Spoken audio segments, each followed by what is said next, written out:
No, you're not crazy. People are taking longer to buy. They're asking for payment plans instead of doing the lump sum. They're more price sensitive. It takes a lot more touch points and a lot more follow-up to get them to say yes to your product than it did. That's all very real. But does it mean that you're just dead in the water? No. Does it mean that there's no money exchanging hands? No. We have friends who are setting absolute records in their company right now at the same time as we have friends that are having the hardest time ever selling their products. And the difference between the two is just product market fit and understanding how to market to the times. Welcome, everybody, to the Chris Harder Show, where we are making you unapologetic about your pursuit of success, knowing that when good people like you make good money, they can then do great things. My name is Chris Harder, and several times per week, I will bring you epic guests, solo episodes, and every single tool, trick, and skill set you need to grow your business, grow your money mindset, and to grow your wealth to levels that you have never reached before. I've ended up in a unique place in life where I've got the experience, the connections, and all of the secrets that it takes to be successful. And I'm lifting the curtain to reveal it all to you in an effort to help put you in a position of abundance so great that you can then be as generous as possible. So let's lock arms and let's get started. Hey everybody, welcome back to the Chris Harder Show. I'm doing something cool today. I grabbed a recording from when I spoke at one of my friends and our elite mastermind client, Jillian Murphy's event recently.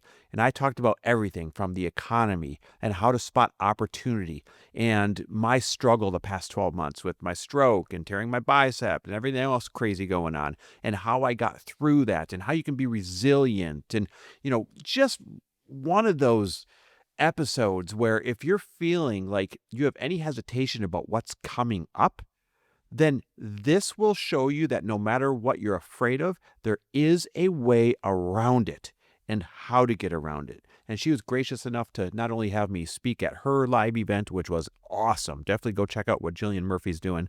She is the greatest I know out there for teaching sales, and she puts on a great event for all of her members. So not only check her out, but also she is one of the coaches that we have hired for our Mentor Collective Mastermind. So if you had sales questions or how to improve your sales process or how to close better or anything in your business, she will now coach you on it if you're a part of our Mentor Collective Mastermind. As a matter of fact, we went out and got tons of coaches from every single business category so that you can get what I call answers on demand. That is, the moment you have a question during business hours, you're going to get an answer in that area that you need an answer in. On top of that, there's weekly calls. Lori and I are answering your business questions live on them. You're learning on them. We're making you all, connect and collaborate and create new business besties. Like, we do mastermind experiences online and offline better than anyone I know. And I can say that because we've been doing it for years. And this one is brand new, and we created it working backwards from the mission statement. We wanted it to be the most supportive mastermind on the internet. And that's exactly what we created. So real quick, before the founder's pricing goes away, which means it's going to go up thousands of dollars, real quick, go to chrisharder.me/mentor. I'm not kidding. Like right now, hit pause and then come back to this awesome episode and go to chrisharder.me. That's .me/mentor. chrisharder.me/mentor. Grab a seat before it's too late. Perfect. I want to start by saying this. Jillian's not kidding. She has come so far so quick. And I just want to take this moment to recognize you in front of your clients who I know you care so much about. You've walked the walk and you've set the example and you've shown it can be done very quickly. And I know that you've been through the worst of wall-kicking moments and, financial challenges and then wins, personal challenges and wins, health challenges and wins, and you never stopped doing the work. And there's two people I hold in the highest regard when it comes to doing the work. Peter Harrington.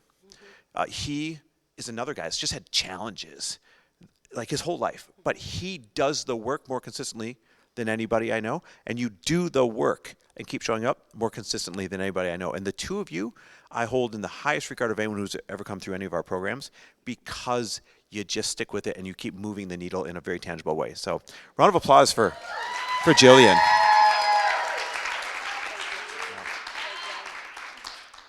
Well, thank you. We are going to dive in, you guys, to Q&A. Also, I'm going to give you guys tons of opportunity to ask Chris any questions that you guys have. I'm sure you guys are all like a raving fan of his, so put your questions on paper, and we're going to liven it up. But we are going to dive into our questions. Number one, Chris, is I think that's the biggest thing, right? We have all these people who are super successful in the online space. You know, you coach people from mostly in the 7 and 8 figure entrepreneurship, but you also have this new membership that's coming out.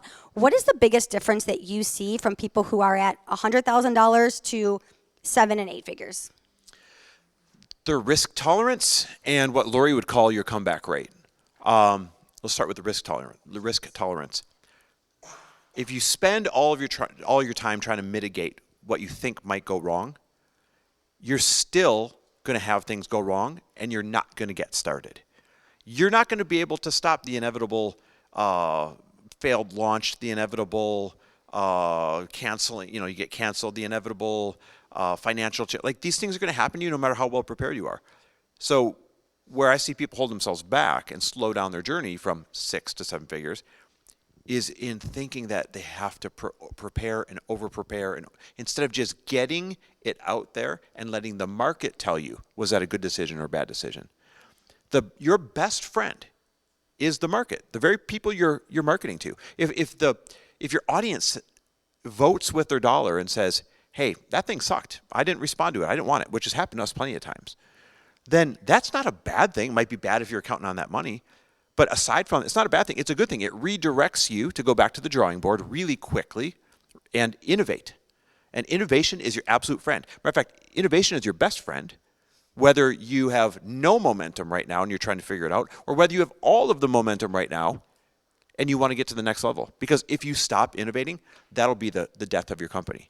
And if you don't start innovating quickly, then you won't even have a company. So that's the first part. And then back to what Lori would call your comeback rate.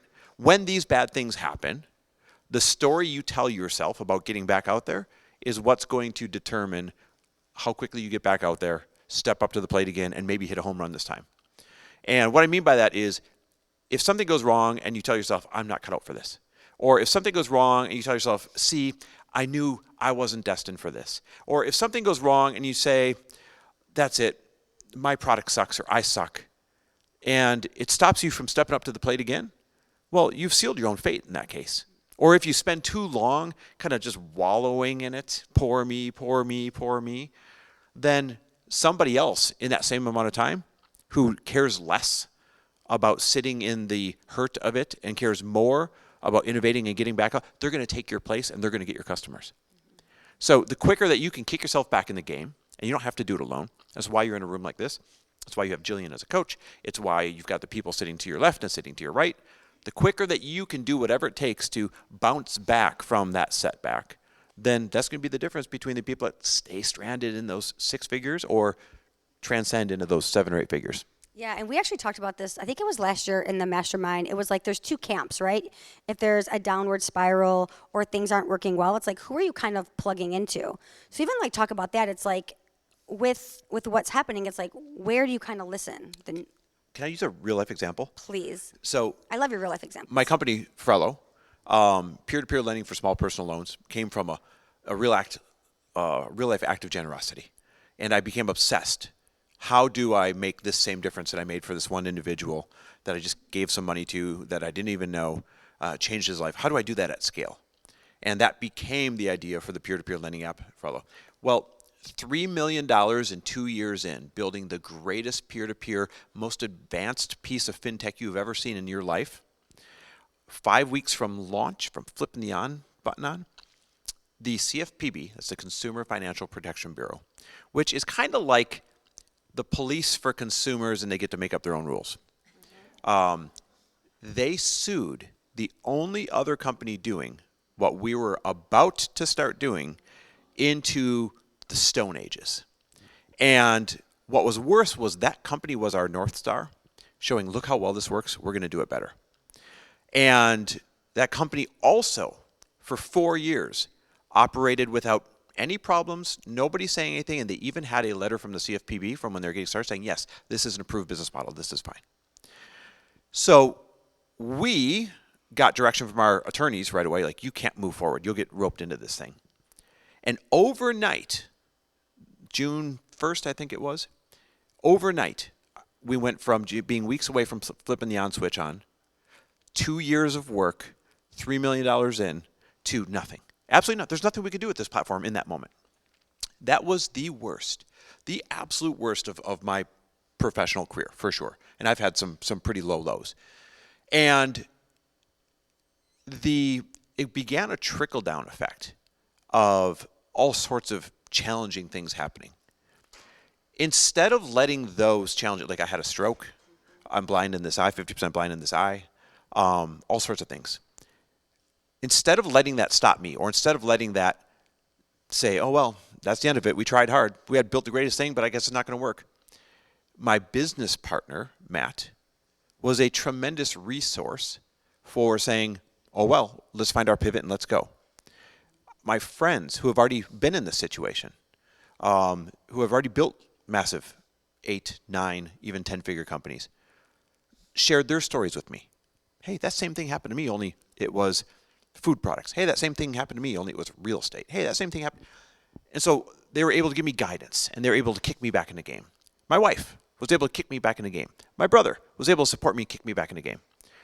So the people that you have around you are what are going to absolutely matter the most when that bad thing happens, and cause that comeback rate, if you will, to be that much quicker and allow you to step up to the plate that much quicker. So we're going to launch here pretty soon a different version of what we were going to do, addressing a totally different market.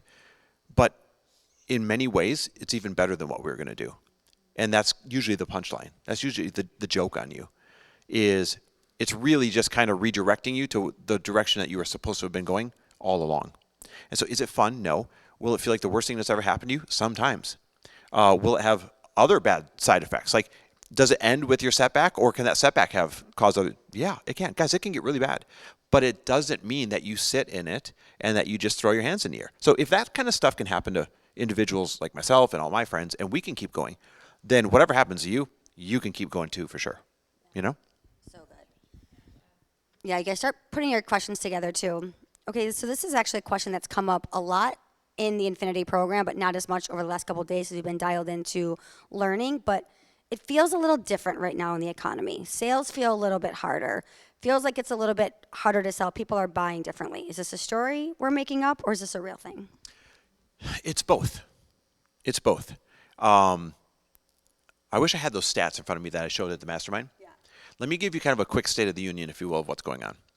If America was a family, and I want you to write these numbers down, okay? This is going to be important. If America was a family on a regular family budget, here's what America's family budget would look like.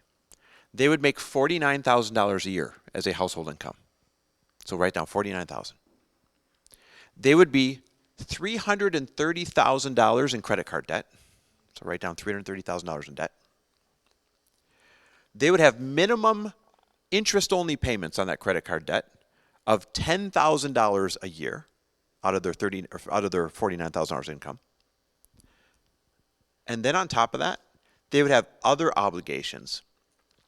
On top of that $1,000 or $10,000 a year, they would have another $29,000 of obligations that they absolutely cannot shake.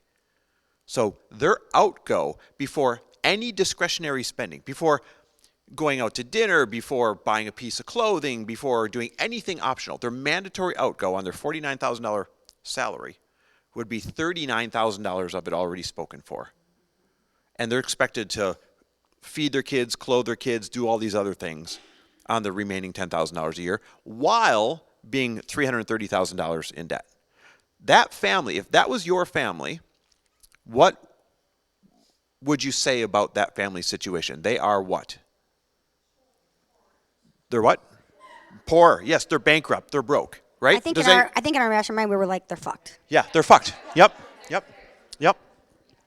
So that is America's exact situation right now. The $49,000 is our income as a country that we get from taxes and other investments and other things is $4.9 trillion a year. That's what it'll be this year, right? So I just broke it down to 49,000 so you can understand it. We owe $33 trillion on our quote unquote credit cards.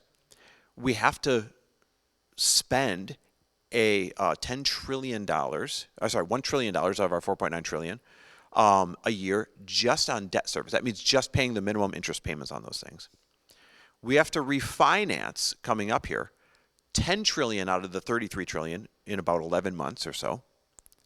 And we spend, when you count Social Security, Medicare, Medicaid, just the absolute non-negotiables that can't be changed, the agreements we've made, we spend 3.9 out of the $4.9 trillion. So that means the country has just $1 trillion left for defense, for education, for whatever. So when you see all the cuts being made, and when you see DOGE, Department of Government Efficiency, and all of these things in the news right now, it's not that anybody wants to do these things, and it's not that anybody thinks that these are necessarily great options.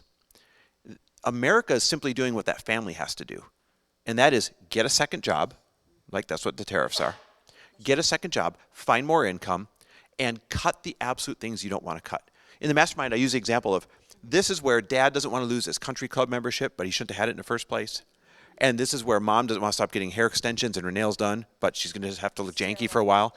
And this is where the daughter doesn't want to quit dance lessons, but they can't afford it. And the son doesn't want to quit travel baseball, but they can't afford. Like, these are tough choices, but they have to be made, because what's the alternative? Bankruptcy. Absolute collapse and bankruptcy. So if I added, don't worry, this goes somewhere positive. I'm glad I brought him in. But you have to understand where you're at. You have to understand that you're all on the same playing field, and then you just figure out how to win on that playing field. To add to that, there's things that you just don't hear about often, like FHA loans. That's the easiest way to get a loan. Nicole, you'll be familiar with this. They have a record high delinquency right now that nobody's talking about. They should be, 14% of them should be in foreclosure, but the government's been secretly paying those delinquencies without letting anybody know, in order to prevent another housing crash. Consumers have the least amount available on their credit cards. They have in terms of available credit, they have the highest amount of credit card debt that we've ever had. Auto loan delinquency is at an all-time high. When you own a lending company, you learn all these fun things, right? And so the cards really are stacked against the consumer.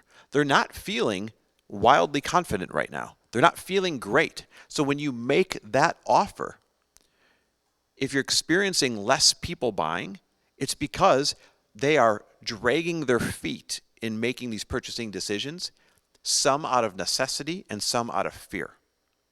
Now, what matters is perspective. Because all these bad things that I just told you, while it sounds horrible, we're still in a better position in a lot of different ways than we've been as a country in the past. Let's go to the Consumer Confidence Index. I don't have the numbers readily handily available for you, but I'll tell you this. They are right now about 50% higher, that's a good thing, than they were from 2007 to 2016. So even though they're much lower than they were, they're still much higher than they were for that 10-year period. So for reference, did any of you still make a living and still have products that you were selling from 2007 to 2017? Mm-hmm. Yes, hopefully. It was tougher, right? It was the Great Recession. There were headwinds. The rebuilding took longer than you expected, but it didn't stop going around. Well, we're at least 50% better than that situation right now. Equity in homes is at an all-time record high, and by a significant amount. So whereas last time when America faced these challenges I just described, equity wasn't even half of what it is right now. That means your customers can tap their homes to pay off their credit cards. Your customers can tap their homes to buy your course. Your customers can tap their homes to, hit the reset button, because equity is an insane, that's how much net worth they actually have left in the house after accounting for the mortgage. Americans' checking and savings, while they're at the lowest they've been since 2020, they're still at least 50% higher than what they were in that same period where I told you 2007 to 2017. So that brings me back to, if you were able to sell something, or on the other side, if you're a consumer buying something from 2007 to 2017, you've got a 50% more comfortable chance right now than you did back then. So that's why I say it's all about perspective. You can hear the doom and gloom, and you may see it in social media, and I'll tell you, your friends on the right and your friends on the left, the extreme friends on the left and the extreme friends, they're the worst friends I have. Mute them. I'm dead serious. Because they're going to share the sensationalization of all of these things to try and prove their point. And all it's going to do is chip away at your perspective. And if you are not waking up every day with a positive perspective, then you might as well crawl right back in bed that day. I can show you the power of perspective. How many of you remember all of the plane accidents for the first couple of months this year? Yeah, let's talk about this, Right? because you called me out at the mastermind on this. Who in here, you could be vulnerable, who in here was like, I'm kind of afraid to get on an airplane right now? Half the room? The media, for some reason, and then social media, being a proponent of pushing it out there, couldn't stop talking about plane incident after plane incident after. It's never been like this before. What's going on? Statistically, throughout history, there are approximately 20 deadly plane incidents a month, about 240 a year in the world. There were only 10 in January and 6 in February. So half in January from what's normal, and a quarter of what's normal in February. Yet what did you hear? Oh, I'm not getting on a plane. Here's another one, here's another one, here's another one. I can't believe what's going on. It's perspective, guys. So you almost didn't get on that airplane while it was statistically safer by a significant margin during that exact same time that you were afraid to get on an airplane. And when I say perspective is powerful, let's take it one step further. How many of you still hear, well, wait, if there's 20 deadly incidents a month, I'm not getting on an airplane, right? But the perspective, you got to look at the whole picture. You guys always have to zoom out and look at the macro. There are 45,000 safe flights. They take off, they fly somewhere without incident, and they land just fine. 45,000 safe flights per day in the United States, and 100,000 safe flights per day in the world. So in a 30-day month, so we can keep apples to apples, that means, what's 30 times 100,000? 3 million safe flights a day in the world. And out of 3 million safe flights every single day, every single month, 20 end in some kind of catastrophe. If you divide 20 into 3 million, your chances of a successful safe trip is 99.99997 something that you're going to be just fine. I'll take those odds on anything in life all day long. And so your perspective might have stopped you from getting on an airplane when, in fact, it was literally the safest time, while everyone was making a big deal out of it, that you could have possibly gotten on one. And so why is this important? It's important to, number one, understand the playing field that you're on. Yes, there are headwinds. No, you're not crazy. People are taking longer to buy. They're asking for payment plans instead of doing the lump sum. They're more price sensitive. It takes a lot more touch points and a lot more follow-up to get them to say yes to your product than it did. That's all very real. But does it mean that you're just dead in the water? No. Does it mean that there's no money exchanging hands? No. We have friends who are setting absolute records in their company right now at the same time as we have friends that are having the hardest time ever selling their products.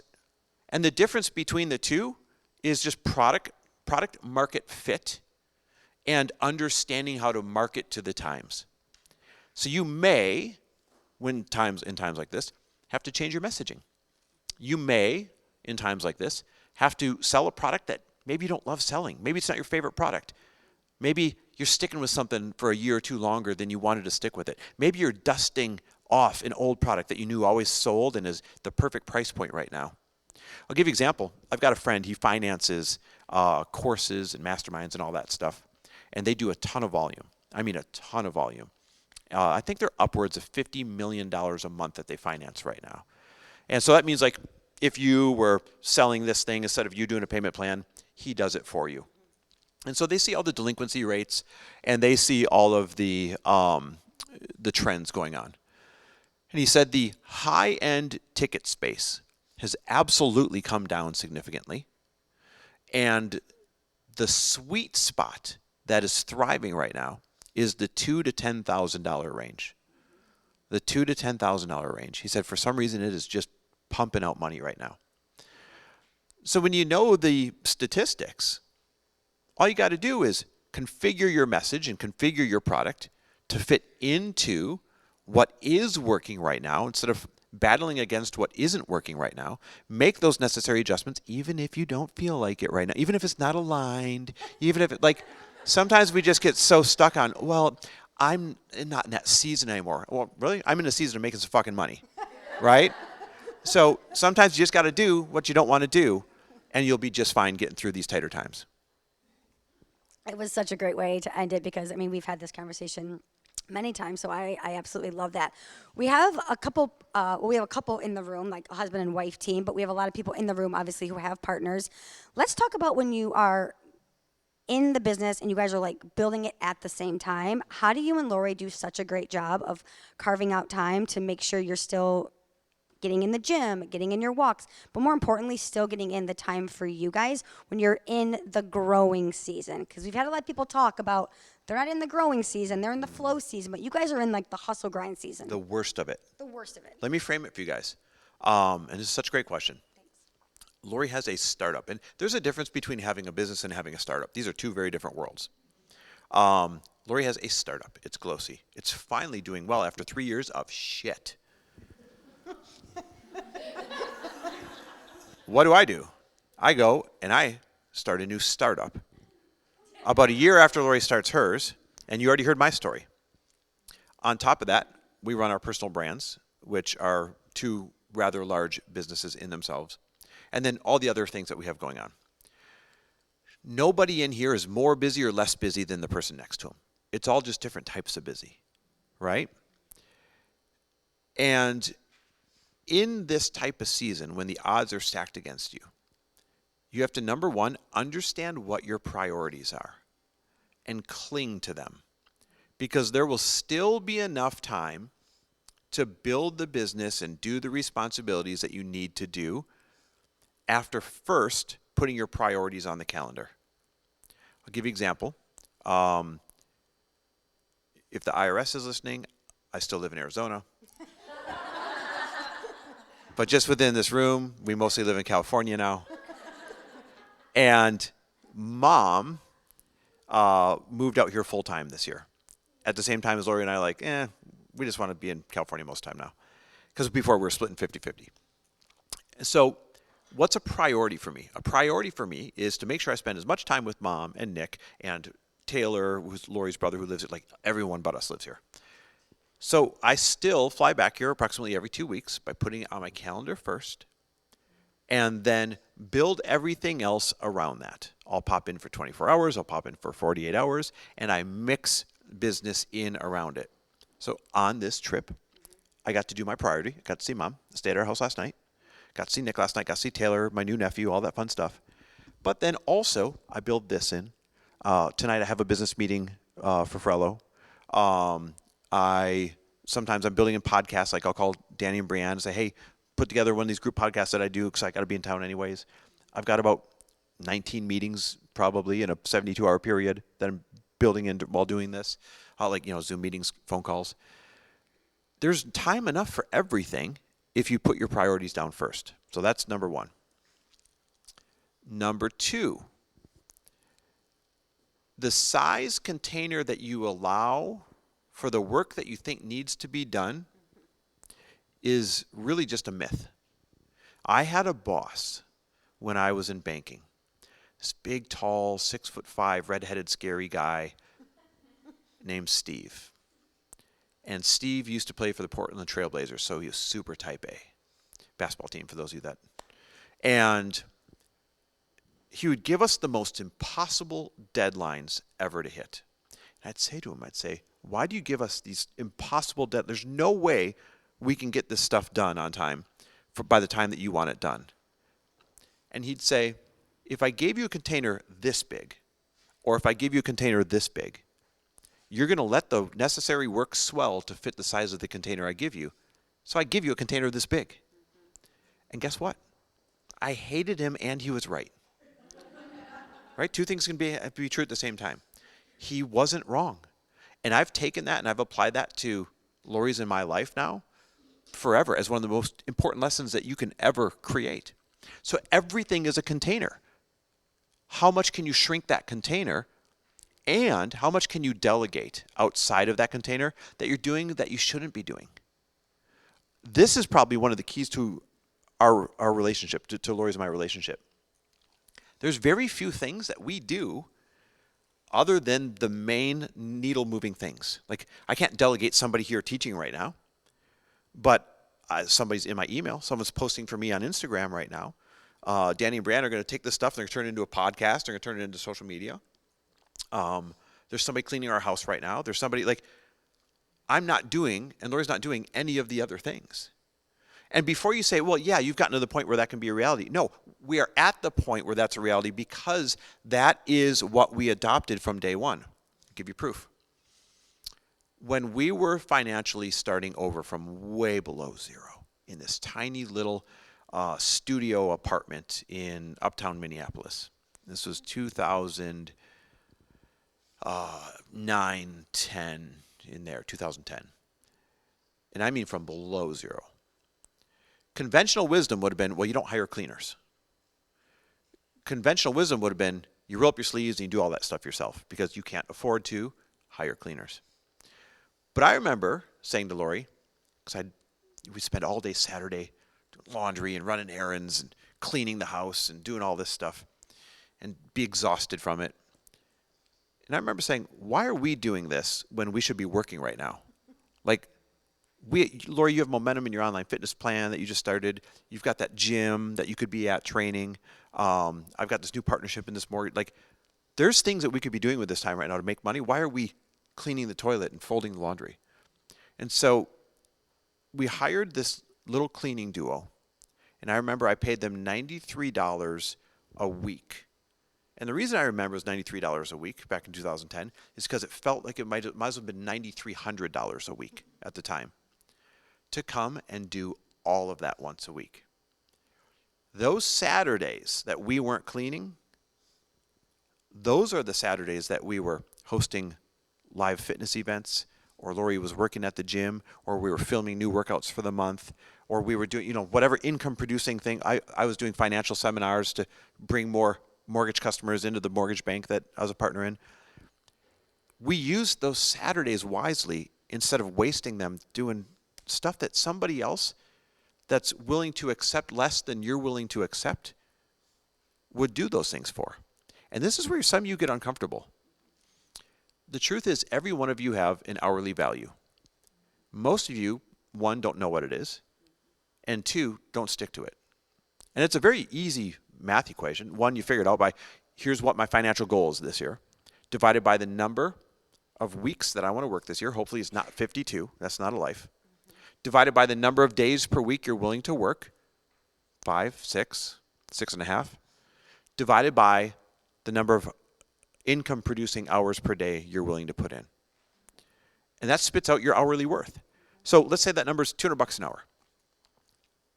Anything that you're doing that is not income producing or joy producing at the rate of $200 or higher, absolutely mathematically must be delegated, traded out, hired out, bargained out, whatever it takes. Or you're choosing to mathematically sabotage yourself. This is not subjective. This is not maybe. Guys, math is immutable. You can't dispute it. You are mathematically sabotaging yourself from your goals by not behaving in this way. Now, if you know that you are and you're okay with it, great.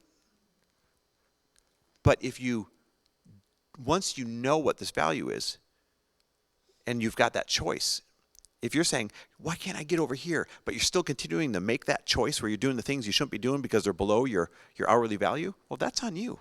Now it's just a poor decision that you refuse to switch up.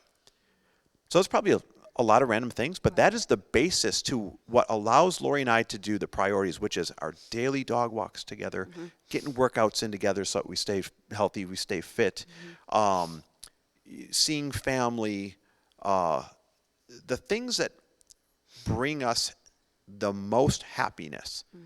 Those go on the calendar first, and everything else fits around it in smaller containers. Yeah, so good. You guys, I have one more question for Chris, so start putting your questions together. This is actually a question that you and I talked about in the back of the room, so I thought it was a really great question. You've obviously hosted masterminds for a long time. You have people that have been in that room since, how many years have you had the Elite Level Mastermind? 8 years now. Gosh. 8 years. Yeah. So he's hosted the same mastermind for 8 years. You have people that have been there for 8 years, Yeah. 6 years, 7 years. What do you see as a trend for the people that stay in, even when they don't need mentorship and they feel like they got it figured out, versus the people that stay connected to you over the years or stay in mentorship over the years? One, the community is always changing. Yeah.